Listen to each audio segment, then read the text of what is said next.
My mom and brother falsely accused me of assault, and their online hate campaign forced me into hiding. Now my mom is begging the court for visitation rights to see him in juvie. I was 7, and my older brother Nathan was 9 when the incident happened. He had poured rocks into a teacher's gas tank every day for a week straight, not knowing it was wrong. It wasn't until someone caught him doing it that my mom got the phone call from the principal. At that moment, she had 2 options. 1, to tell them it really was Nathan, or 2, tell them it was all me. We look extremely alike. She told them it was me, because to my mom, she needed at least one angel child to brag about. And because I was naturally more mischievous than Nathan, she picked him to fill the role. I ended up getting suspended, and every teacher in the school would pick on me. It was then that Nathan realized he could get away with literally anything, and acted like it too. When I was 11, Nathan stole $20 from my mom's wallet. My mom didn't even ask if it was me, just sold my gaming console as punishment. But Nathan's antics only got worse from there. I was 14 when I got my first girlfriend. Nathan was 16, and also had a girlfriend. So one day, when my girlfriend saw the back of Nathan's head kissing another girl, she recorded it and sent it to almost every group chat in the school. His phone was flooded with hate texts, anonymous threats. But instead of owning up and taking a beating, he told everyone it was me. And because everyone in high school were drama fiends, everyone automatically believed him, including my mother. And since our family is very anti-cheating, practically all of my relatives stopped talking to me. I stopped trying to have a social life after that. I figured if I just kept my head down until I moved out for college, everything would be okay. But, as you can probably guess, my plan failed. Because when I was in 11th grade, a rumor about Nathan was going around the school. Apparently, he had R-worded a girl at some party, who woke up in bed beside him with no recollection of what had happened. I had no idea if it was true or not, but the more I listened to everyone's stories, the more things were adding up.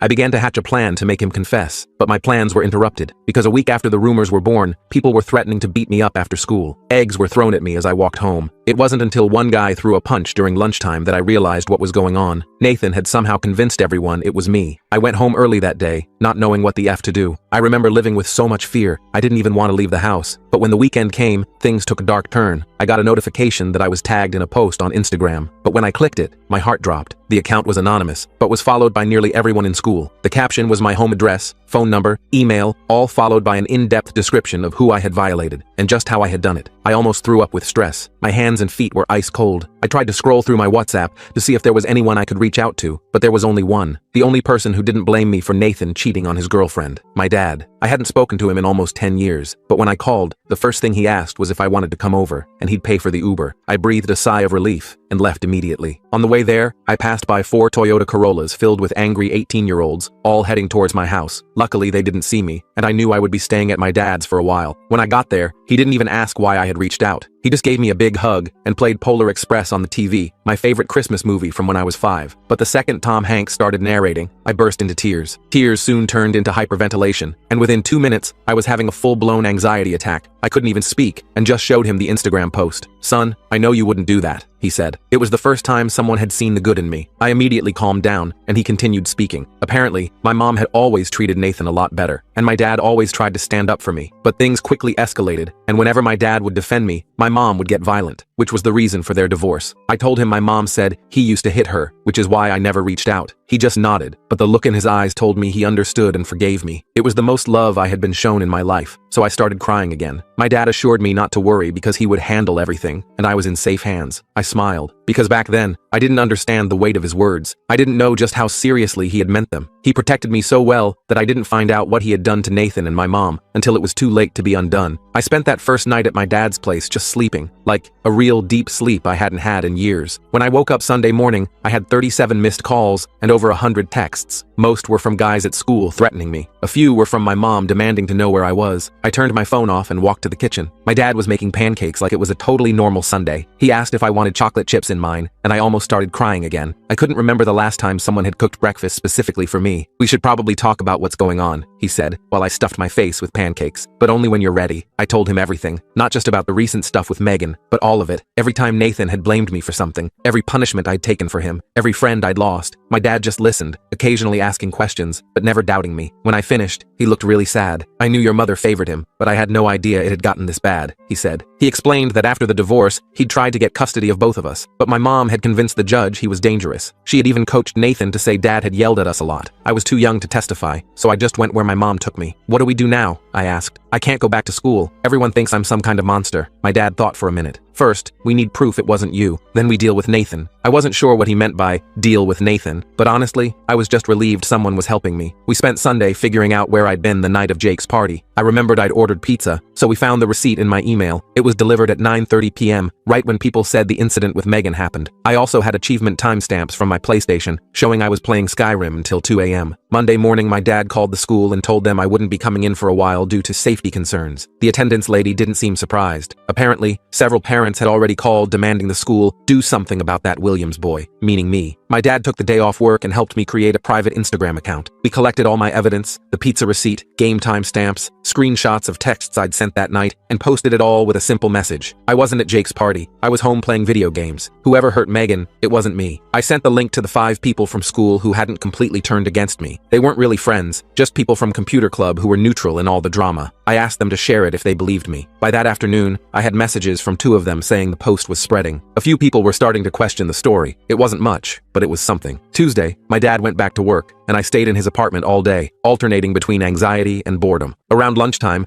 I got a text from Megan herself. My heart practically stopped when I saw her name. She said she'd seen my post and had been thinking about that night. She admitted she never actually saw the face of the person who took her to the bedroom. She just remembered someone with my build and hair color. She also said she wasn't 100% sure anything had happened. She just woke up confused and missing her shirt. I asked if she remembered anything else about the person, any detail that might prove it was Nathan, not me. She said the guy was wearing a class ring, which caught her attention because it had a blue stone. Nathan had a class ring with a blue stone for football. I didn't have a class ring at all. I couldn't afford one. I thanked her for reaching out and asked if she'd be willing to tell people she wasn't sure it was me. She said she'd think about it. It wasn't a perfect outcome, but at least she was questioning things. Wednesday morning, my mom showed up at my dad's apartment. I was alone since he'd gone to work. I heard her pounding on the door and looked through the peephole. She was fuming. "I know you're in there," she yelled through the door. "The school called me about your safety concerns. Open this door right now." I did not open that door. Instead, I texted my dad, who said he'd be home in 20 minutes and to just stay quiet. My mom kept knocking for a while, then started calling my phone. I turned the volume off but could see her getting more frustrated through the peephole. Finally, she left a note under the door saying I was breaking her heart by staying with my manipulative father and that she'd forgiven me for the Megan situation if I came home now. I took a picture of the note to show my dad later. By Friday, things had shifted a bit at school, according to my computer club acquaintances. Megan had apparently told some friends she wasn't sure what happened that night, which created doubt about my guilt. But Nathan had doubled down, telling everyone he'd seen me at the party, which was literally impossible. The weekend passed quietly. My dad and I watched movies, ordered takeout, and played cards. It was the most peaceful 2 days I'd had in years. Sunday night, though, I got a text from Jake, the guy whose house the party was at. He asked if we could meet somewhere private to talk. I showed my dad, who thought it might be a trap. "Let's invite him here," Dad suggested. "I'll stay in my room so you two can talk, but I'll be close if anything goes wrong." Jake came over Monday after school. He looked nervous, glancing around the apartment like he expected to be ambushed. We sat at the kitchen table, and he fidgeted with his car keys the whole time. "Look, I need to tell you something, but you have to promise not to tell anyone it came from me," he said. I just nodded. "I have a security camera in my living room. My parents put it in after the last time they went out of town and I had people over. Anyway, I checked the footage from the night of the party." Jake pulled out his phone and showed me a video. The quality wasn't great, but you could clearly see Nathan helping a stumbling Megan up the stairs. The timestamp showed 9:37 p.m.,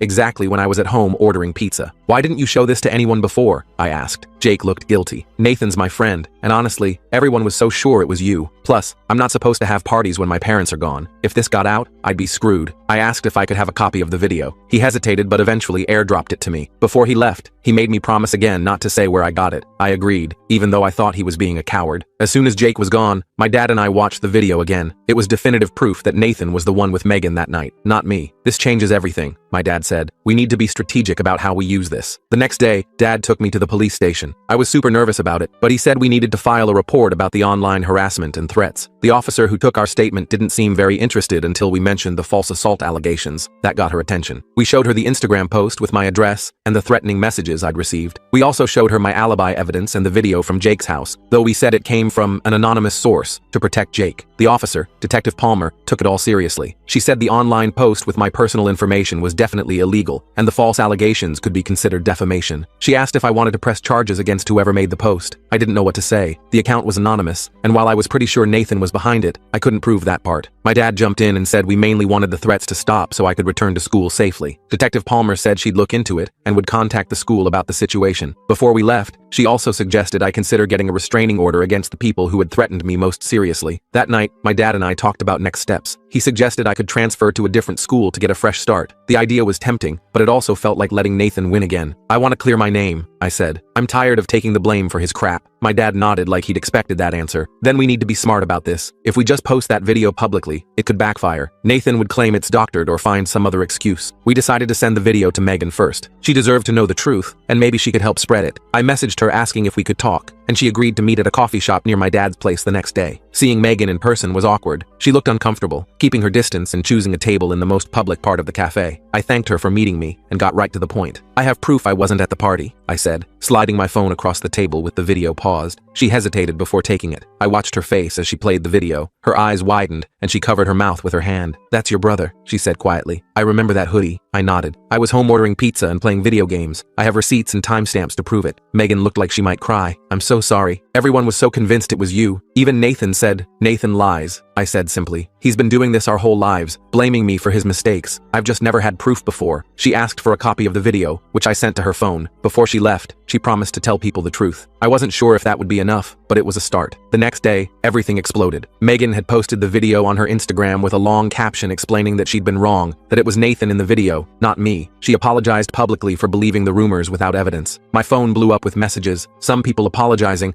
others accusing me of manipulating Megan or doctoring the video. Nathan texted me too. "You're dead when I find you." I showed my dad the threat, and he immediately called Detective Palmer. She said she'd handle it and recommended I stay away from school another day. That evening, my mom showed up at my dad's place again, this time with Nathan. They pounded on the door, yelling about the lies I was spreading. My dad called the building security, who made them leave, but not before Nathan shouted that he'd make me pay for ruining his reputation. The next morning, Detective Palmer called with news. The school had suspended Nathan pending an investigation, and they were reviewing the incident with Megan with potential disciplinary action. Additionally, they'd identified the person who created the anonymous Instagram account, not Nathan, surprisingly, but his friend Tyler, who admitted Nathan had put him up to it. "The school wants to meet with you, your parents, and their counselor before you return," Detective Palmer explained. "They're concerned about your safety and want to put some protections in place." My dad agreed to the meeting, but insisted my mom not be present. The detective hesitated but said she'd see what she could do. The meeting was scheduled for the following Monday. The weekend was stressful. Nathan kept creating new accounts to send me threatening messages, and my mom alternated between pleading for me to come home and accusing me of trying to destroy her beautiful family. My dad stayed calm through all of it, helping me block accounts and documenting everything for Detective Palmer. Sunday night, he ordered my favorite pizza, and we watched stupid comedies until I fell asleep on the couch. Monday morning, we went to the school. The principal, Mr. Reynolds, met us in the conference room along with the school counselor, Ms. Chen, and Detective Palmer. My mom wasn't there, which was a huge relief. "First, I want to apologize," Mr. Reynolds said. "We should have investigated more thoroughly before allowing this situation to escalate. We failed you." Ms. Chen explained that they had spoken with several students who confirmed Nathan had been telling people it was me at the party. They had also reviewed the evidence I'd provided proving my alibi. "We believe you were falsely accused," she said. "We're prepared to make accommodations to ensure your safety when you return." The accommodations included changing my schedule to avoid classes with Nathan, providing a private space for lunch if needed, and having teachers check in regularly. They also said Nathan would remain suspended until the disciplinary board made a final decision. I asked what would happen to the guys who had threatened me. Mr. Reynolds assured me they were also facing consequences, though he couldn't give specifics due to privacy policies. Before we left, Detective Palmer pulled us aside. "Tyler has agreed to cooperate fully. He's provided texts from Nathan instructing him what to post about you. This strengthens your case significantly." I felt a strange mix of vindication and dread. It was good to have proof, but I knew this wouldn't be the end of it. Nathan wouldn't just accept defeat and leave me alone. I was right. That night, Nathan showed up at my dad's apartment alone. He wasn't yelling this time. He asked calmly if we could talk. My dad was hesitant, but agreed to let him in after checking that he was actually alone. Nathan sat on our couch looking like he'd aged 10 years. His eyes were red,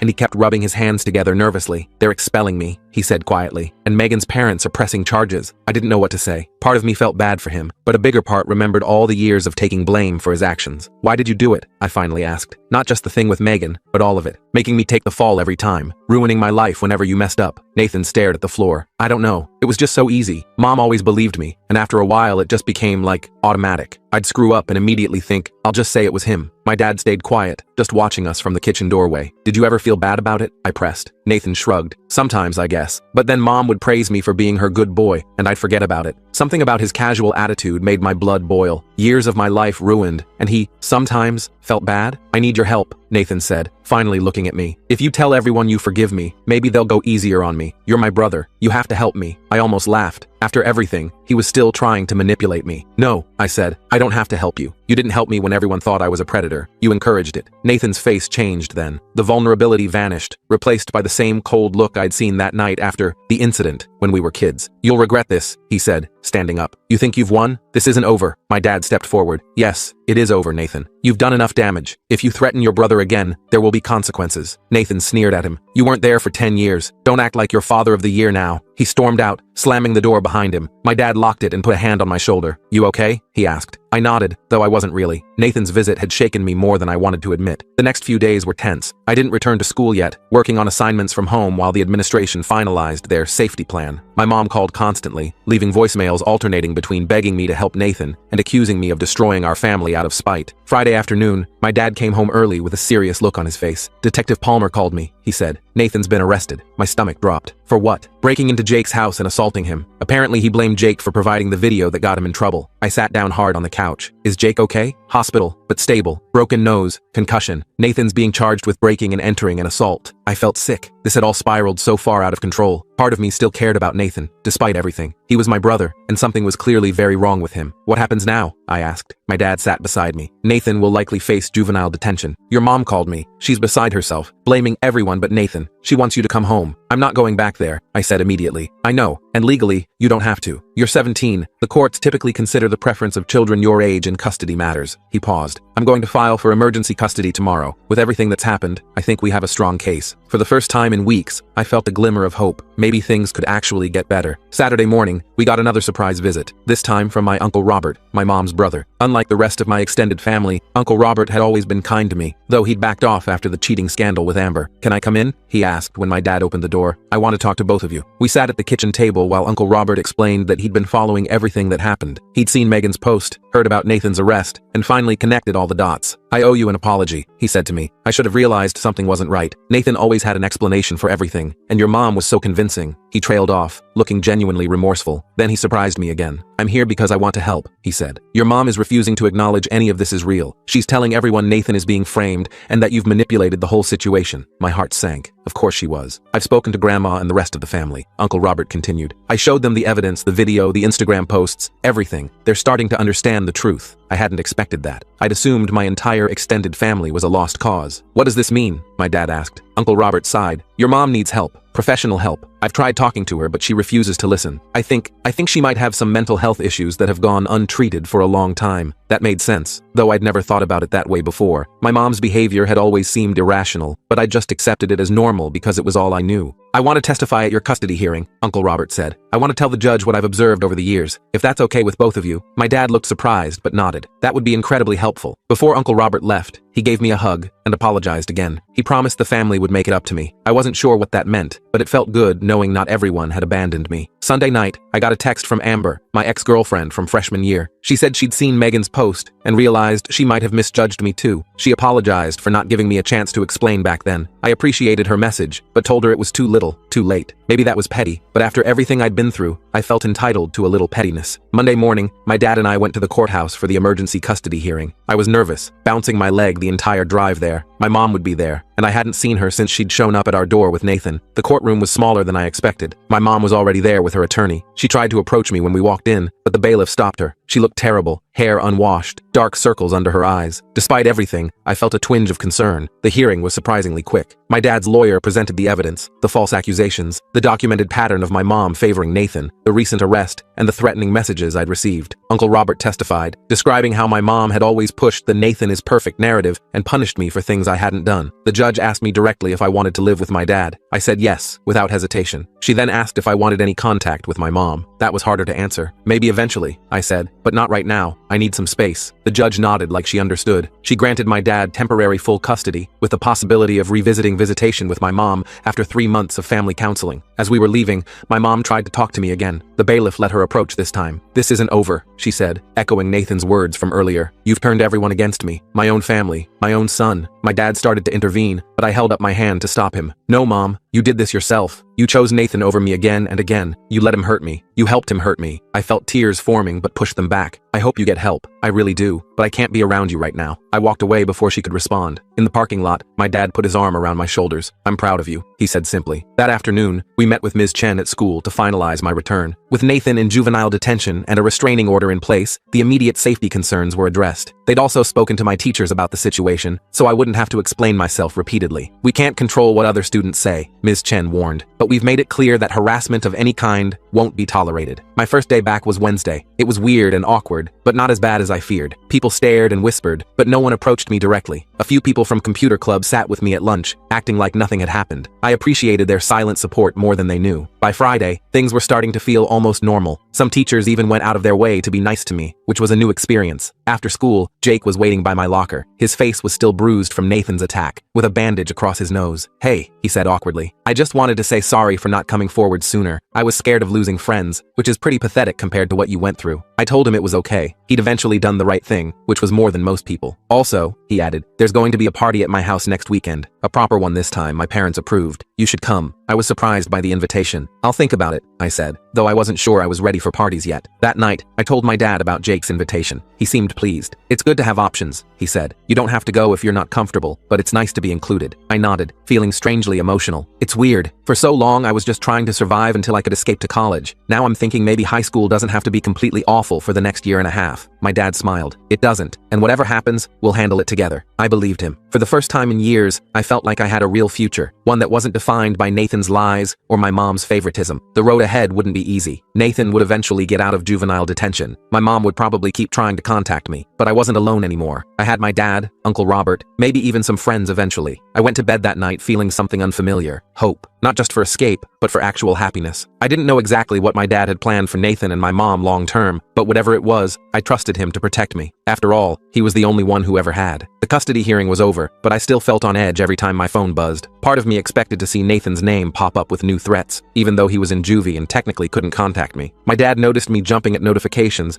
and suggested I change my ringtone to something less startling. "Maybe something from that game you're always playing," he said one night while cooking dinner. It was a small thing, but it showed he was paying attention. I switched to the Skyrim level up sound, which made me smile whenever I heard it. A couple weeks after returning to school, things started to feel almost normal. Some kids still whispered when I walked by, but most had moved on to fresher drama. I even made a few actual friends in computer club, not just acquaintances who tolerated me, but people who invited me to join their Discord server and asked for my opinion on stuff. Jake kept checking in with me too. His face was healing up, and he'd become weirdly protective. When some senior made a comment about me in the cafeteria, Jake immediately shut him down. I didn't need protecting, but it was nice knowing someone had my back. One Friday after school, Uncle Robert called and asked if I wanted to come over for dinner that weekend. "Grandma will be there," he added. "She's been asking about you." I hadn't seen my grandma since before the whole mess started. The idea made me nervous, but my dad encouraged me to go. "Family connections are important," he said. "The ones worth keeping anyway." Uncle Robert picked me up Saturday evening. The car ride was a bit awkward at first, but he filled the silence by updating me on random family news. My cousin getting into college, my other uncle buying a boat, normal stuff that had nothing to do with Nathan or my mom. When we got to his house, Grandma was already there, sitting in her usual armchair. She stood up when she saw me, her eyes watery. "There's my boy," she said, opening her arms. I hesitated for a second before hugging her. She felt smaller than I remembered, more fragile. "I'm sorry," she whispered against my shoulder. "I should have known better." That simple apology hit me harder than I expected. I had to blink back tears as we sat down for dinner. Through the meal,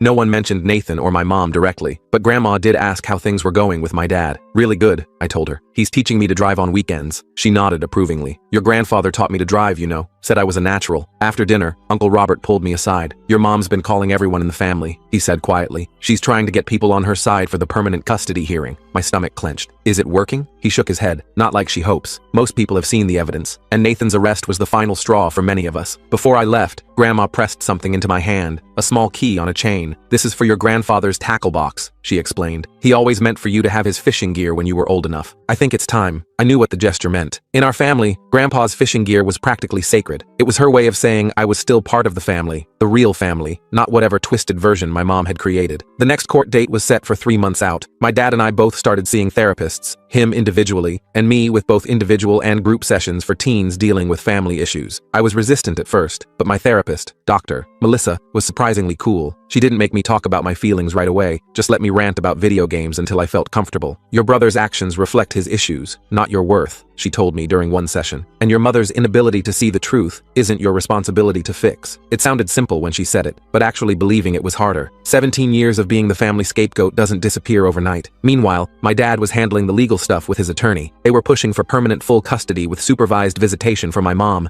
contingent on her completing therapy. I wasn't sure how I felt about seeing her at all, but Dr. Melissa said I didn't need to decide right away. April rolled around, and we got news that Nathan was being released early from juvenile detention for good behavior. My dad immediately called our attorney, who assured us the restraining order was still in effect. Nathan couldn't come within 500 feet of me or contact me in any way. What if he just shows up at school? I asked, panic rising in my chest. He won't be returning to your school, my dad explained. Part of his release conditions include attending a different school and continuing mandatory counseling. I wasn't fully convinced. Nathan had never been good at following rules. The night before his release, I barely slept, imagining him showing up at my dad's apartment or waiting for me after school. But days passed with no sign of him. According to Uncle Robert, Nathan was living with my mom again, but keeping a low profile. The rumors at school said his college prospects were basically ruined, which I couldn't bring myself to feel bad about. He'd nearly ruined my entire life. In May, just when I was starting to relax, I got called to the principal's office during third period. My heart started racing immediately. Had something happened? Was Nathan at the school? When I walked in, Mr. Reynolds was sitting with a police officer I didn't recognize. My mouth went dry. "Don't worry, you're not in trouble," Mr. Reynolds said quickly. "Officer Garcia just has some questions about a statement your mother made." The officer explained that my mom had filed a report claiming my dad was abusive and that I was in danger living with him. My jaw literally dropped. After everything, she was still trying to lie about my dad. "She provided some photos of bruises she claims were caused by your father during visitations," Officer Garcia said, watching my face carefully. "That's impossible," I said immediately. "I haven't had any visitation with my mom since the temporary custody order. I haven't even seen her." I pulled out my phone and showed him my calendar, where I'd been logging therapy appointments and activities with my dad, a suggestion from Dr. Melissa to help establish a sense of stability. The officer nodded, taking notes. "Your mother also claims your father coached you to lie about your brother," he added. I didn't even try to hide my frustration. "Officer, my brother confessed to multiple people that he blamed me for things he did. It's all documented, and he literally got arrested for assaulting someone who provided evidence supporting me." After answering more questions, the officer seemed satisfied. Before leaving, he told me they had to investigate all claims, but my statement would be noted. Mr. Reynolds apologized for the disruption and wrote me a pass back to class. I called my dad immediately after school. He wasn't surprised. His attorney had already been contacted about the allegations. "It's a desperate move," he said calmly. "She knows the permanent custody hearing is coming up, and she's running out of options." I started having nightmares again after that. Dreams where I was back in my old house, with Nathan smirking at me from the doorway of my room. Dr. Melissa suggested I write down the dreams to take away their power, which sounded dumb, but actually helped a little. A week before the custody hearing, I got an unexpected email from Megan. We hadn't really talked since she'd posted the video clearing my name. The subject line was simple: "Thought you should know." Megan explained that Nathan had reached out to her, supposedly to apologize. But during their conversation, he'd tried to convince her that I had manipulated the video evidence and turned everyone against him out of jealousy. "I just wanted you to be aware," she wrote. I didn't believe him, obviously, but I thought you should know he's still trying to blame you. I forwarded the email to my dad and our attorney. They added it to the growing file of evidence showing the pattern of behavior from both Nathan and my mom. The day of the hearing arrived with a knot in my stomach that wouldn't go away. My dad made pancakes again, trying to establish it as our good luck ritual. I appreciated the effort but could barely eat. The courthouse felt more familiar this time, though no less intimidating. My mom was already there with her attorney and, surprisingly, Nathan. He wasn't supposed to testify since he was still a minor with a recent criminal record, but I guess they thought his presence might influence the judge somehow. Nathan didn't look at me when we entered. He stared straight ahead, hands folded in his lap. My mom, on the other hand, kept trying to catch my eye, giving me these pleading looks that made my skin crawl. The hearing started with my dad's attorney presenting the evidence we'd gathered since the temporary order, including my consistent attendance at therapy, improved school performance, and stable home environment. Then came the bombshell. She introduced Megan's email and 3 similar messages from other students, all showing Nathan's continued attempts to blame me. When my mom's attorney cross-examined my dad, he tried to paint him as an opportunist who had swooped in after years of absence. My dad stayed calm, explaining that he'd sent birthday cards, Christmas gifts, and child support consistently for 10 years, despite being blocked from seeing me. "I never stopped trying to be part of my son's life," he said. "I just wasn't allowed to be. They called me to testify next. I'd practiced with Dr. Melissa, but my hands still shook as I took the oath. The judge, a different one from the emergency hearing, asked me to describe my current living situation and how I was adjusting. "It's good," I said, trying to sound more confident than I felt. "I have my own room, I'm doing better in school, and I'm making friends again. My dad and I cook dinner together most nights, and he's teaching me practical stuff like changing oil in a car. My mom's attorney tried to get me to admit I missed my family, that I was just angry and would get over it eventually. I took a deep breath before answering. I do miss parts of my old life. I admitted, but I don't miss being blamed for things I didn't do. I don't miss being punished for Nathan's mistakes, and I don't miss my mom choosing him over me every single time. I saw my mom flinch from the corner of my eye, but I kept going. My dad believes me when I tell him the truth. He doesn't assume I'm lying. Do you know how huge that is after living your whole life with people assuming the worst about you? The judge asked if I wanted any contact with my mother or brother. Maybe someday with my mom, if she gets help and actually acknowledges what happened, I said. But not with Nathan, not after everything. As I stepped down, Nathan finally looked at me. His expression wasn't angry anymore, just empty. It was somehow worse than the hatred. The judge called a brief recess before making her decision. My dad and I waited in a small conference room, neither of us talking much. Our attorney seemed optimistic, but I'd learned not to count on things working out. When we returned to the courtroom, the judge didn't waste time. She granted my dad permanent physical and legal custody. My mom would be allowed supervised visitation after completing 6 months of therapy, with progress reports submitted to the court. The evidence clearly shows a pattern of parental alienation and scapegoating, the judge said. This court cannot in good conscience return the minor to an environment where such psychological harm was inflicted. My mom started crying loudly, clutching Nathan's arm. He just sat there, staring straight ahead like before. I felt nothing watching them. Not satisfaction, not pity, not even relief yet, just numbness. Outside the courthouse, Uncle Robert was waiting. He hugged me awkwardly, then shook my dad's hand. "The family's behind you," he told me. "Whatever you need." That night, my dad ordered pizza, and we watched all 3 Back to the Future movies, something we'd been meaning to do for weeks. Halfway through the second one, the reality finally hit me. This was permanent. I was safe. My dad wasn't going to disappear, and I wouldn't have to go back to being Nathan's scapegoat. I started crying out of nowhere. My dad paused the movie immediately, looking concerned. "I'm okay," I managed to say.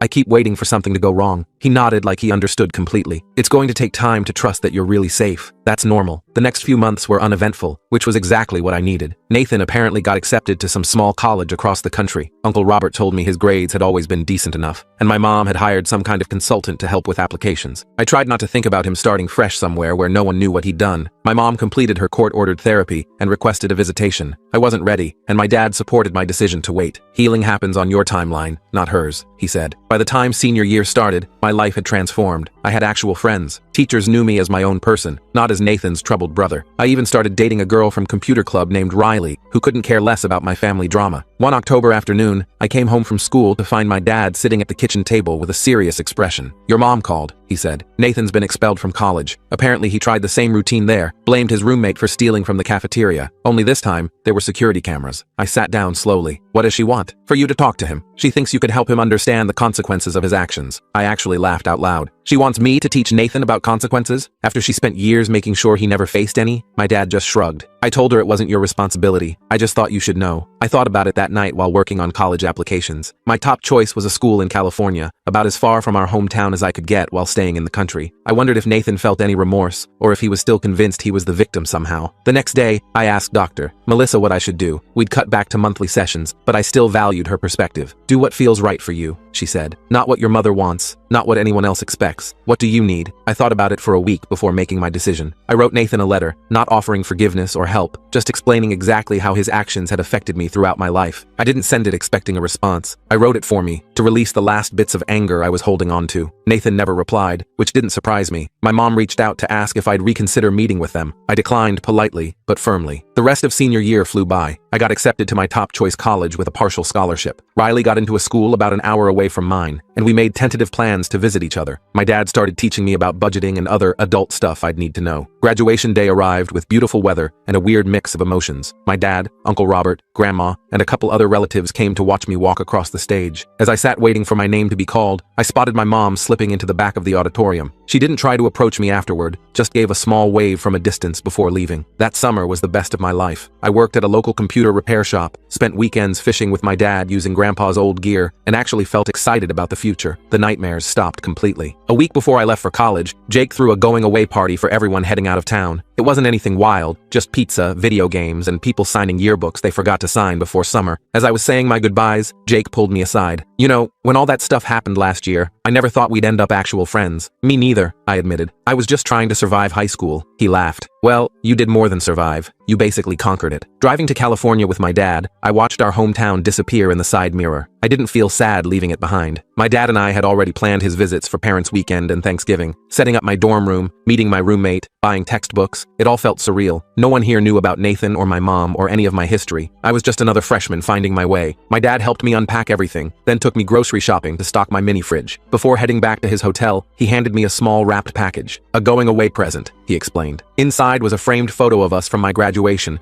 both smiling like idiots in the sunny backyard. In the corner, he'd written, "The first of many proud moments to come." I didn't know what would happen with my mom or Nathan in the future. Maybe someday, I'd be ready to have them in my life again, or maybe not. What I did know was that I wasn't defined by their choices anymore. My dad had shown me what real family support looked like, and I was finally free to become whoever I wanted to be. After my dad left, my roommate asked if I was close with my family. With my dad, I said simply, he's always had my back, and that was the truth that mattered most.